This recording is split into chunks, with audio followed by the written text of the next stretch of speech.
Another month, and I'm broke again.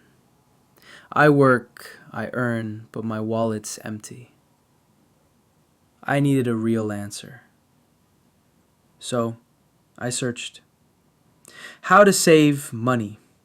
Flash! That's when I found something simple. The 50-30-20 rule. It says 50% of your income goes to needs like rent, food, and bills. 30% to wants, fun stuff like movies, shopping, or dinner out. And 20%, that's for savings, your emergency fund, your goals, your peace of mind. I wrote down my plan. At the store, I picked bread and put back the new phone. I started saving, coin by coin. Weeks later, I opened my wallet and it wasn't empty.